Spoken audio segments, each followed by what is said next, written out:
आज हम लोग पढ़ने वाले हैं प्योर कैपेसिटिव सर्किट। तो प्योर कैपेसिटिव सर्किट जानने से पहले हम लोग कुछ इसके बेसिक टर्म जान लेते हैं, फिर आएंगे हम लोग इस प्योर कैपेसिटिव सर्किट पर। तो इसका जैसे बेसिक टर्म है, कैपेसिटेंस क्या होता है, कैपेसिटर क्या होता है, कैपेसिटिव रिएक्टेंस क्या होता है, इसके बारे में हम लोग थोड़ा चर्चा करने वाले हैं। तो चलिए शुरू करते हैं। जानते हैं पहले कैपेसिटर क्या होता है। Capacitor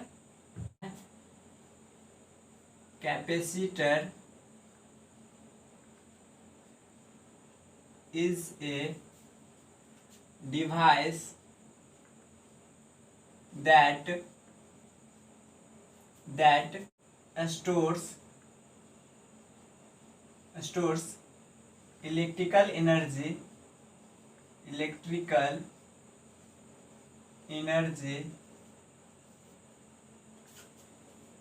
in a electric field. क्या होता है समझिएगा।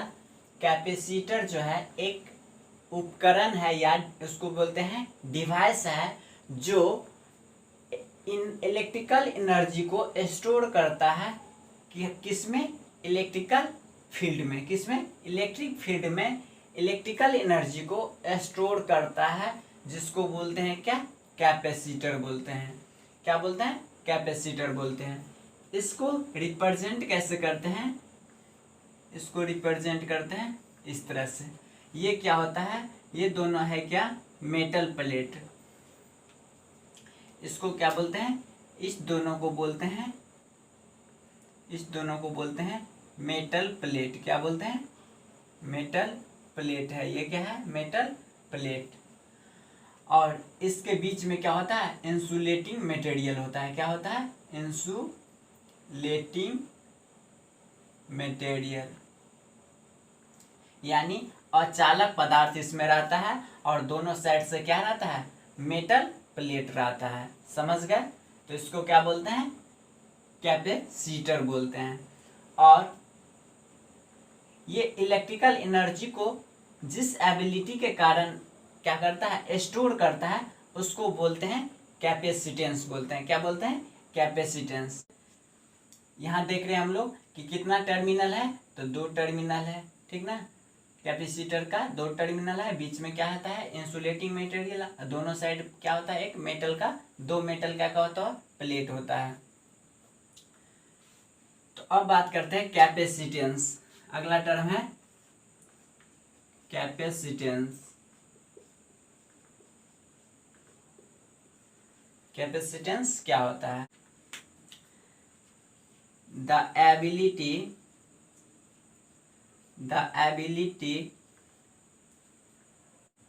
of a capacitor to store the energy in the form of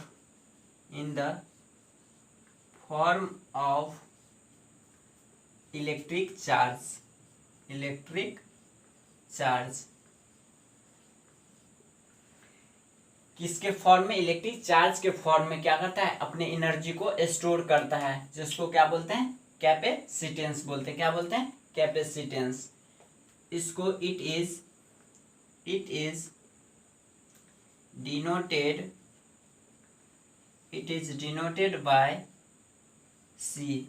क्या चीज से डिनोट करते हैं, सी से। तो वोल्टेज अक्रॉस जो कैपेसिटर होता है, यानी चार्ज जो होता है, चार्ज वो डायरेक्टली प्रोपोर्शनल होता है किसके, वोल्टेज के। किसके, यानी वोल्टेज अक्रॉस जो कैपेसिटर होता है वो जो है चार्ज के क्या होता है, डायरेक्टली प्रोपोर्शनल होता है। तो यहाँ से अगर प्रोपोर्शनैलिटी का साइन हटता है तो क्या होता है, सी और भी। क्या होता है, Q बराबर C इंटू भी। जहाँ पर वेयर Q को क्या बोलते हैं,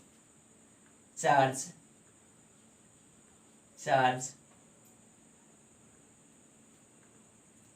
ऑफ कैपेसिटर, कैपेसिटर। सी क्या हो गया, कैपेसिटेंस, कैपेसिटेंस। और भी क्या है, voltage, voltage across capacitor, voltage across capacitor. समझ गए। यहां से अगर हमको सी फाइंड आउट करना रहे तो क्या होगा, सी इक्वल्स क्या होगा, क्यू बाय भी, क्या होगा, क्यू बाय भी होगा। यहां से कैपेसिटेंस इक्वल्स क्या हो जाएगा, क्यू बाय भी। इसको नोट कर लीजिएगा।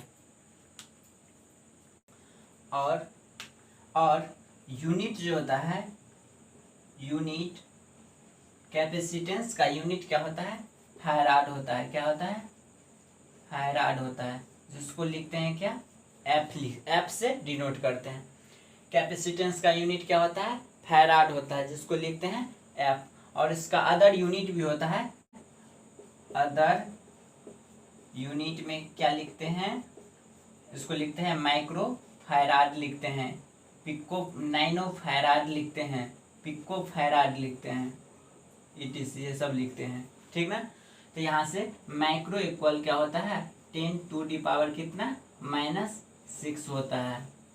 नैनो मीन्स क्या होता है, 10⁻⁻9 होता है। और पिको मीन्स क्या होता है, 10⁻ कितना, -12 होता है। सो राइट डाउन।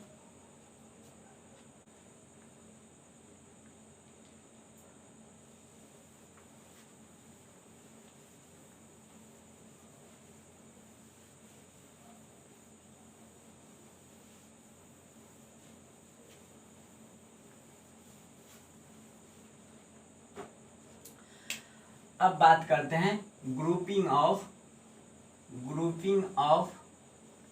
कैपेसिटर।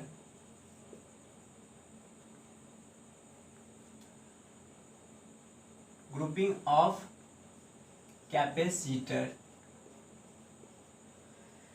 दो तरह से होता है। पहला होता है सीरीज ग्रुपिंग, सीरीज। दूसरा होता है क्या, पैरेलल। क्या होता है, पैरेलल ग्रुपिंग। अब पहला होता है सीरीज ग्रुपिंग।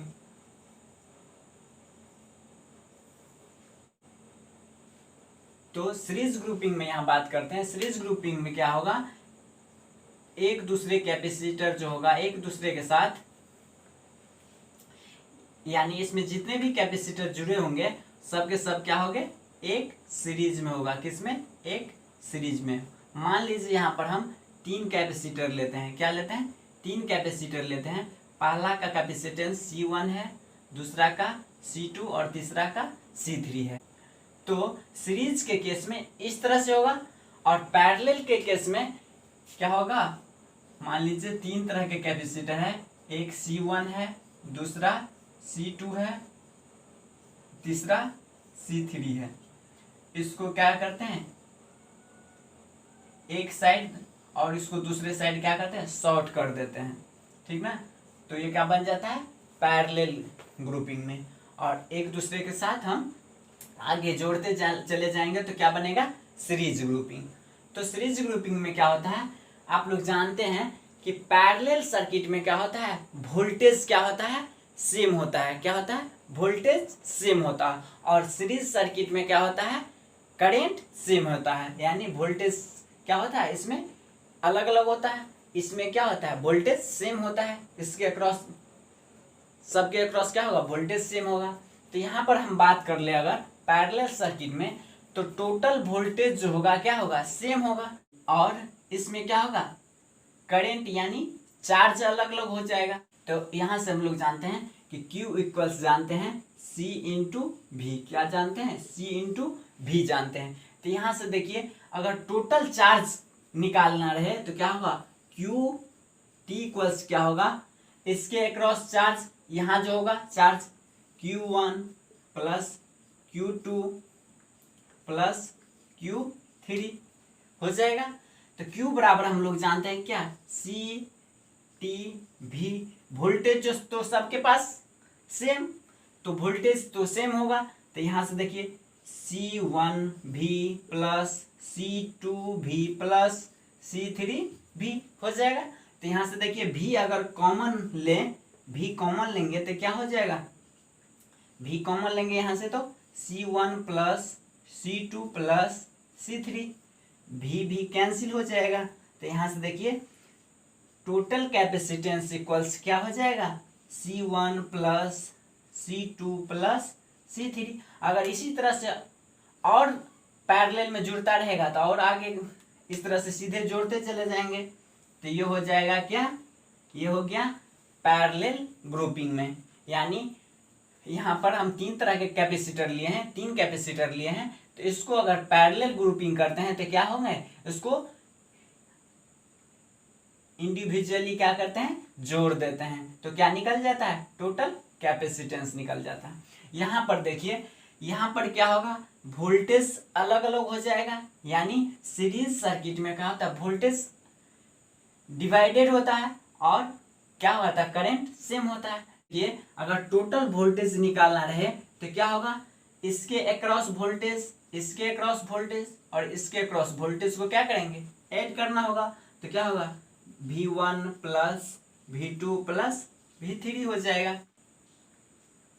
हम लोग जानते हैं यहाँ से कि V इक्वल्स क्या हो जाएगा, Q अपॉन C, क्या होगा, Q बट्टा C हो जाएगा। तो यहाँ से देखिए T, सीरीज सर्किट में हम लोग जानते हैं क्या, करेंट सेम होता है, यानी चार्ज यहाँ पर सेम होगा, तो क्या होगा, यहाँ क्या हो जाएगा, Q अपॉन क्या C1 प्लस Q अपॉन क्या C2 प्लस Q अपॉन क्या C3 हो जाएगा, होगा। तो यहाँ से देखिए ऊपर में सब Q है, तो Q को अगर कॉमन लेंगे तो क्या हो जाएगा, Q को कॉमन लेंगे तो 1 upon C1 plus 1 upon C2 plus 1 upon C3 हो जाएगा। यहाँ से Q कैंसिल, तो यानी 1/CT, यानी टोटल कैपेसिटेंस क्या हो जाएगा, 1/C1 plus 1/C2 plus 1/C3। तो देखिए क्या होता है, सीरीज सर्किट में क्या होता है, इन्वर्स करके क्या करते हैं, जोड़ देते हैं। क्या होता है, यानी जितने भी हम लोग कैपेसिटर लगाएंगे उतने को क्या करेंगे, 1 बट्टा करके जोड़ देंगे, ठीक। और पैरेलल ग्रुपिंग में क्या करेंगे, सबको इंडिविजुअल यानी अलग अलग में सबको क्या करेंगे, जोड़ देंगे। तो क्या निकलेगा, पैरेलल ग्रुपिंग में टोटल कैपेसिटेंस निकलेगा। तो समझ गया कि सीरीज ग्रुपिंग और पैरेलल ग्रुपिंग के बारे में, तो इसको नोट कर लीजिए।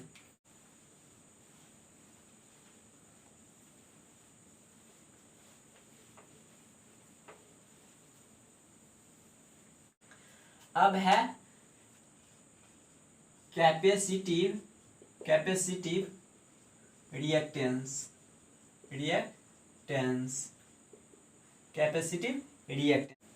तो कैपेसिटिव रिएक्टेंस जो है सिंपली क्या है, एक रेसिस्टेंस है। क्या है, जिस तरह से प्रतिरोध का काम होता है उसी तरह से कैपेसिटेंस रिएक्टेंस का भी काम होता है। यानी यह क्या है, एक कैपेसिटर है और यह कैपेसिटर एक वोल्टेज सोर्स के साथ जुड़ा हुआ है जिसका कैपेसिटेंस C है। तो इसमें जो करंट फ्लो होगा, इस सर्किट में उसको अपोज करेगा। क्या करेगा, अपोज करेगा।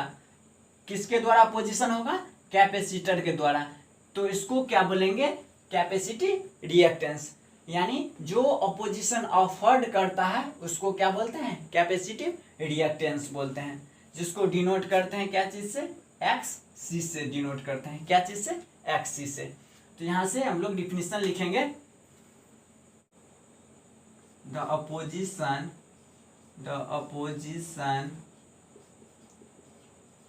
offered by capacitor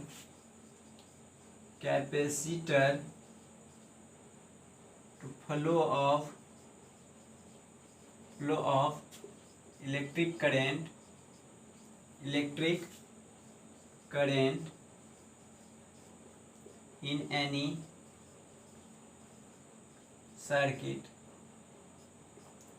यानी किसी भी सर्किट में कैपेसिटर के जो द्वारा करंट के फ्लो को जो ऑपोजिशन होगा उसको क्या बोलते हैं? कैपेसिटिव रिएक्टेंस बोलते हैं। क्या बोलते हैं? Capacitive reactance. It is denoted by X C. क्या लिखते हैं? एक्स सी से डिनोट करते हैं। यहाँ से एक्स सी इक्वल्स होता है 1/ओमेगा-c। क्या होता है? एक्स सी इक्वल्स क्या होता है? 1/ओमेगा-c।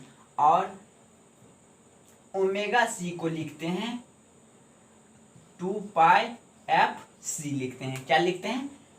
ओमेगा-c को लिखेंगे 2πfc। तो यहाँ से एक्स सी का एक और फॉर्मूला क्या हो जाएगा? 1/2πfc। क्या हो जाएगा? 1/2πfc। ये सब इंपॉर्टेंट फॉर्मूला है, इसको नोट कर लीजिएगा।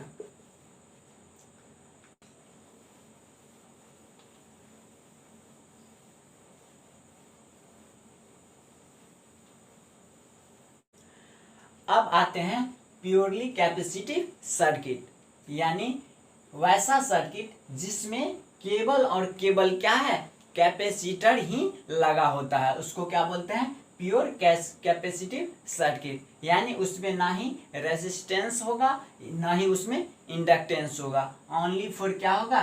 कैपेसिटेंस लगा होगा। जैसा कि इस डायग्राम में है, क्या है? सिर्फ कैपेसिटर लगा हुआ है। यह एक क्या है? वोल्टेज सोर्स के साथ कनेक्ट है। तो ये क्या होगा? यहाँ से लिखेंगे हम लोग V max sine omega T लिखते हैं। तो यहाँ से देखिएगा प्योर कैपेसिटिव सर्किट में हम लोग क्या किए हैं? एक सर्किट में कैपेसिटर लगा दिए हैं और वो किसके साथ कनेक्ट कर दिए हैं? वोल्टेज के साथ कनेक्ट कर दिए हैं। तो लिखेंगे हम लोग consider a capacitor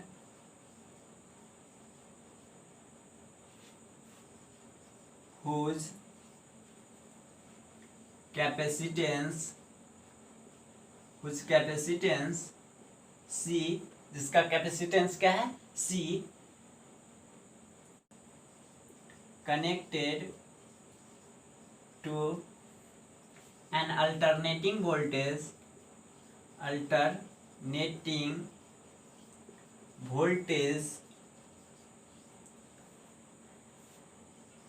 given by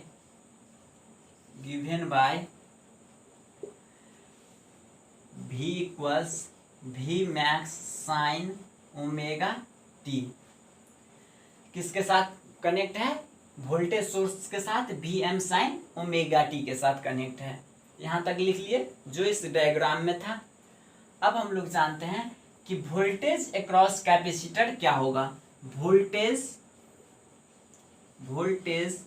across capacitor voltage across capacitor क्या होगा? V इक्वल्स Q अपॉन क्या? C। क्या देखें? Q अपॉन C, यानी चार्ज बटे क्या? कैपेसिटेंस। ये हो गया क्या? कैपेसिटर के अक्रॉस वोल्टेज हो गया। तो हम क्या करते हैं? दोनों को इक्वेट करते हैं। तो क्या होगा?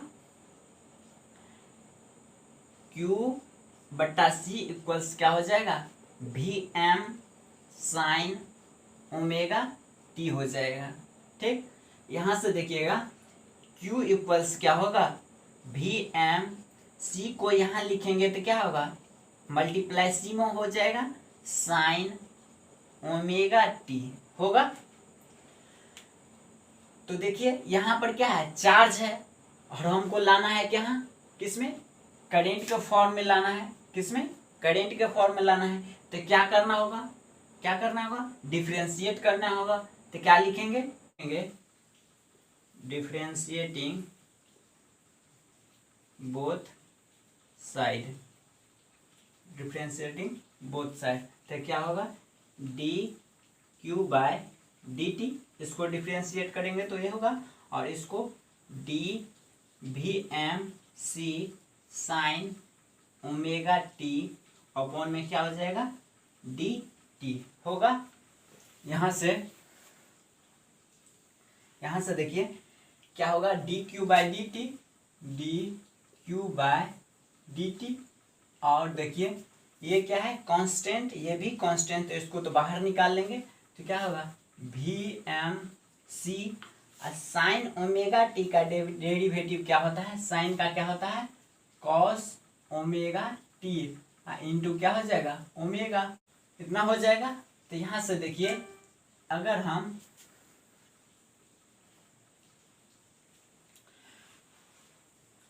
तो यहाँ से क्या लिखेंगे, देखिए D q by d T क्या होता है करेंट होता है और इसको क्या लिखेंगे, इसको लिखेंगे वी एम, ये क्या हो जाएगा omega C into cos omega T होगा ना। तो यहाँ से क्या लिखेंगे आई इक्वल्स लिखेंगे वी एम, देखिए ओमेगा सी है इसको लिखेंगे क्या डायरेक्ट बट्टा 1 अपॉन ओमेगा सी, तो इसको हम 1 बट्टा ओमेगा सी के रूप में लिख लिए, ठीक ना। और यहाँ से देखिए कॉस ओमेगा टी को क्या लिख सकते हैं साइन पाई बाई 2 या लिखिए sign omega T plus pi by 2 लिख सकते हैं। तो यहाँ से देखिए I equals V M upon में इसको हम लोग सूत्र देखे थे क्या एक्स सी देखे थे, तो ये क्या होगा sign omega T plus pi by 2 ये हो जाएगा।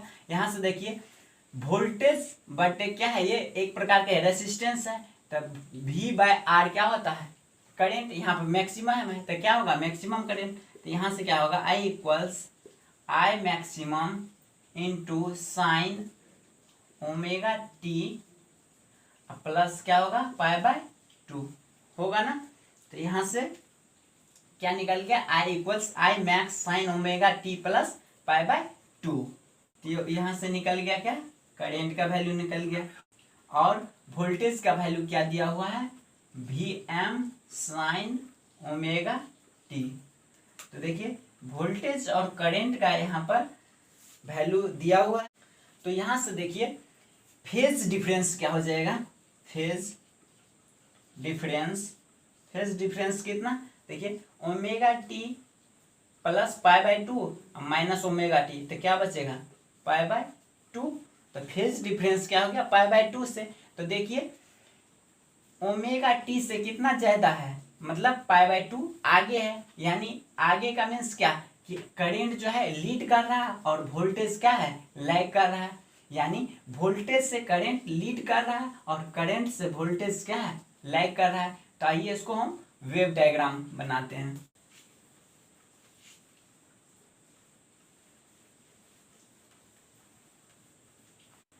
यहां से अगर वेव डायग्राम बनाएंगे तो देखिए ये क्या होगा टाइम और यहाँ पर ये वोल्टेज और करंट का ग्राफ होता है, ठीक। तो यहाँ से देखिए वोल्टेज का ग्राफ पहले तो क्या होगा वोल्टेज का ग्राफ, तो वोल्टेज का ग्राफ कैसे जाएगा इस तरह से, ठीक। यह है क्या वोल्टेज का ग्राफ है, यानी ये है वी मैक्स है। और देखिए करंट का ग्राफ क्या होगा, देखिए जो यहाँ पर लीडिंग है यानी जो यहाँ पर आगे है वो डायग्राम में क्या हो जाएगा ग्राफ पर दिखाएंगे तो पीछे चल जाएगा, याद रखिएगा। तो यहाँ पर करंट क्या होगा पाई बाय 2 क्या होगा आगे, यानी डायग्राम में दिखाएंगे तो पीछे दिखाएंगे। तो यहाँ से देखिए पाई बाय 2 से जाएंगे आगे तो क्या होगा यहाँ से ऐसे बनेगा। तो ये क्या हो गया करंट का ग्राफ। तो देखिए दोनों के बीच में ये कितना डिग्री का है 0 डिग्री, ये क्या पाई बाय 2, ये कितना पाई, ये 3 पाई बाय 2, ये 2 पाई, ठीक। तो यहाँ से ये है क्या वेव डायग्राम, क्या है वेव डायग्राम है, समझ रहे हैं। अब हम चलते हैं वेक्टर डायग्राम पर। तो वेक्टर डायग्राम क्या होगा, वोल्टेज से लीड कर रहा है करंट, कितना डिग्री से, वो भी π/2 से, यानी 90 डिग्री से। तो क्या होगा, ये क्या होगा, वोल्टेज से लीड कर रहा है करंट, तो ये हो जाएगा करंट कितना डिग्री से, तो 90 डिग्री से। ये क्या हो गया मेरा वेक्टर डायग्राम। ये क्या है, वेक्टर डायग्राम। तो समझ गए यहां से कि वेव डायग्राम कैसा होगा इसका और वेक्टर डायग्राम कैसा होगा। ये थे प्योर कैपेसिटिव सर्किट। उम्मीद करते हैं आप लोग अच्छे से समझ गए होंगे। So thank you for watching this.